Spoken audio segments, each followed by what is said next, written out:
Layn Travels. I'm here in Las Vegas, and when you fly into Las Vegas at Harry Reid International Airport, there's quite the treat, a Hughes gallery. Let me switch this around. Howard Hughes actually contributed quite a bit to aviation industry, and growing up I always wanted to be a paleontologist, which is, think of it kind of like an archaeologist before, looking up dinosaur bones and understanding the mineral bases and the content of the bones, etc. You study the earth. Anyways, but I love any type of architect or science or education, and Howard Hughes was definitely a great mind in the aviation space. Let's go through this. Here's some of the timeline.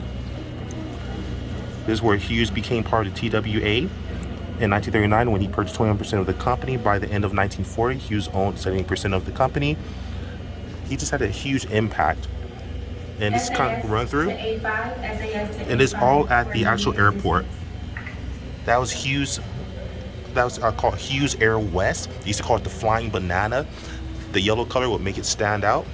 Look at that. Yes, we are top banana. That was the marketing campaign. And his plane actually stood out.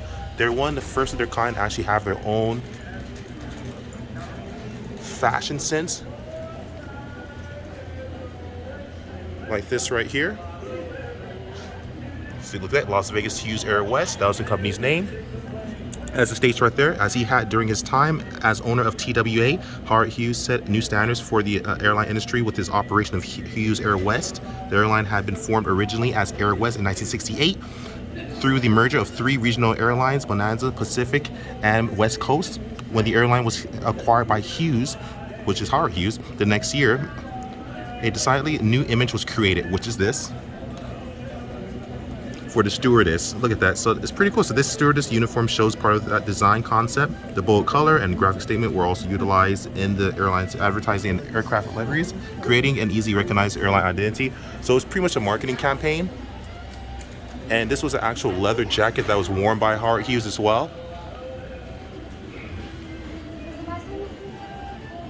Here's the whole get-up.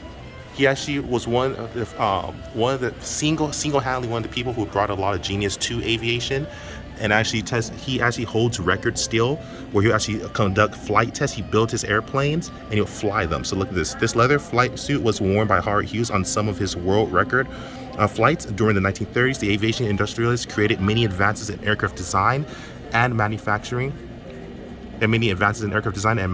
Almost alone among his contemporaries as hands-on engineer. And I love just looking at engineers and architects and the way they think, and I've always had kind of like a love for this, but who cares about that? Back to this. Howard Hughes was inducted into the Aviation Hall of Fame in 1973. And this is pretty cool.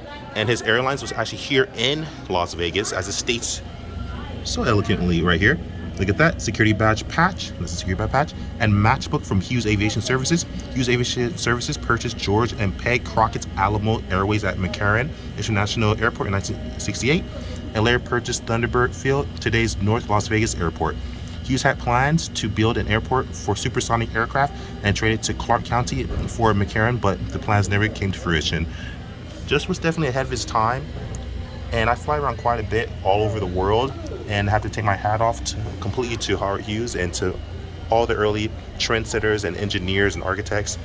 And that's pretty much. But anyways, love you guys. Like, subscribe, share. Follow my Instagram, Conrad Layn, and welcome to Layn Travels. And if you're in Las Vegas and you're flying in, totally check out the exhibit here. Well worth your time. Conrad Layn out. Peace.